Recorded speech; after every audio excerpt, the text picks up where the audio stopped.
UP में आज दूसरे चरण में 55 सीटों पर मतदान किया गया। यूपी के 9 जिलों की 55 सीटों पर वोट डाले गए। इस दौरान मतदाताओं में जबरदस्त उत्साह देखने को मिला। साल 2017 के चुनाव में इन 55 सीटों में से 38 सीटों पर बीजेपी को जीत मिली थी। 15 सीटें समाजवादी पार्टी के हिस्से आई थी, जबकि कांग्रेस सिर्फ 2 सीटों पर ही सिमट कर रह गई थी। दूसरे चरण की वोटिंग में सुबह से ही लोगों की लंबी कतार देखने को मिली। यही वजह है कि इस बार यूपी चुनाव के दूसरे चरण में शाम 5 बजे तक 60% वोटिंग दर्ज की गई है। अब यूपी में तीसरे चरण के लिए 20 फरवरी को वोट डाले जाएंगे। दूसरे चरण में योगी सरकार और एसपी के कई दिग्गज नेताओं की साख दांव पर। रामपुर से एसपी के कद्दावर नेता आजम खान, स्वार सीट से आजम खान के बेटे अब्दुल्ला आजम मैदान में, जबकि शाहजहांपुर से 8 बार के विधायक सुरेश खन्ना बीजेपी के उम्मीदवार हैं। आज उत्तराखंड और गोवा विधानसभा चुनाव के लिए भी वोट डाले गए। दोनों ही राज्यों में वोटिंग की रफ्तार काफी तेज देखने को मिली। चुनाव के इस महापर्व में जनता ने बढ़ चढ़कर हिस्सा लिया। इसकी वजह से उत्तराखंड में 59 तो गोवा में 75% मतदान हुआ। कानपुर से पीएम मोदी ने विपक्ष पर तीखा हमला किया। कहा यूपी के लोगों ने इन्हें 2014 में हराया, 2017 में हराया, 2019 में फिर हराया और अब 2022 में भी घोर परिवारवादी फिर से हारेंगे। पीएम मोदी ने जनता से अपील करते हुए कहा, जाति धर्म से ऊपर उठकर वोट डालें। इस बार यूपी 10 मार्च को होली मनाएगा। पीएम मोदी ने आज पंजाब में अपनी पहली रैली की। जालंधर में पीएम मोदी ने दावा किया, पंजाब में एनडीए गठबंधन की सरकार बनेगी। पीएम ने कहा, कांग्रेस का इतिहास गवाह है, वो कभी पंजाब के लिए काम नहीं कर सकती और जो काम करना भी चाहता है वो उसके आगे 1000 रोड़े खड़े कर देती है। पंजाब के सीएम चन्नी ने आरोप लगाया, वीआईपी मूवमेंट की वजह से मेरे हेलीकॉप्टर को उड़ने नहीं दिया गया। चन्नी ने कहा, सुबह 11 बजे ऊना में था, लेकिन अचानक पीएम मोदी की मूवमेंट के चलते मुझे उड़ने की इजाजत नहीं दी गई। मैं होशियारपुर में राहुल गांधी की रैली में शामिल नहीं हो पाया, लेकिन लोग सब राजनीति समझते हैं।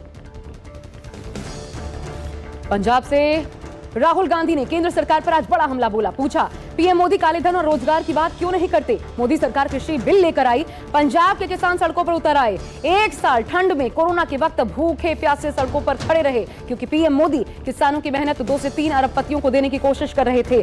चन्नी गरीब घर के बेटे, वो अरबपतियों की सरकार नहीं चलाएंगे।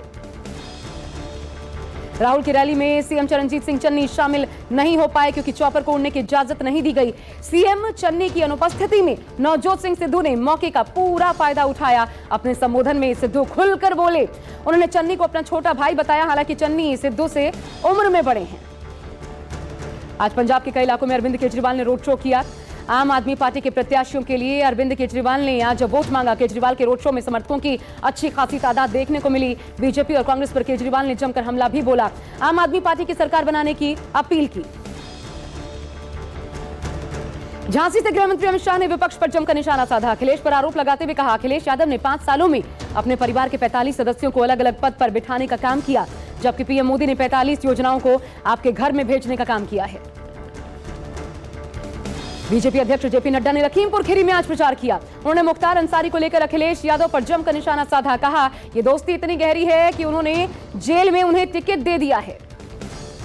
अखिलेश यादव ने झांसी में बीजेपी और सीएम योगी पर जमकर हमला बोला। कहा, बीजेपी के लोग कहते हैं गर्मी बहुत हो गई है, गर्मी उतार देंगे। जब से पहले चरण का मतदान हुआ है, तब से बीजेपी के नेता और कार्यकर्ता ठंडे पड़ गए हैं। अखिलेश बोले, हमें समर्थन बता रहा है, बुंदेलखंड के मतदान के बाद बीजेपी के नेता सुन्न हो जाएंगे। वोटिंग के बाद अखिलेश यादव ने ट्वीट किया और लिखा, दूसरे चरण में जनता के समर्थन को देखते हुए कह सकते हैं 2 चरणों में ही सपा गठबंधन ने सीटों का शतक पूरा कर लिया है। 7 चरणों में से अब तो पूरे हो गए हैं 2। जनता बीजेपी से कह रही है, गो बैक गो। पंजाब में प्रियंका गांधी ने चुनाव प्रचार किया। अमरिंदर सिंह पर जोरदार हमला बोला।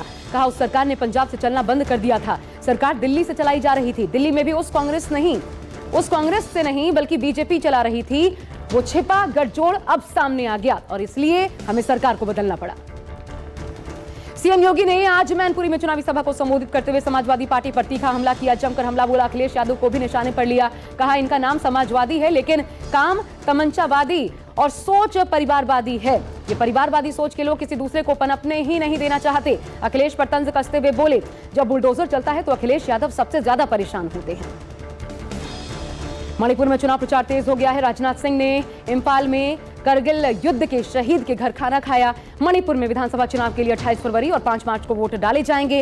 राजनाथ सिंह ने कहा, कोई भी केंद्र में बीजेपी सरकार के किसी भी मंत्री पर भ्रष्टाचार के आरोप नहीं लगा पाया। हम व्यवस्था में बदलाव लाकर भ्रष्टाचार को जड़ से खत्म करना चाहते हैं।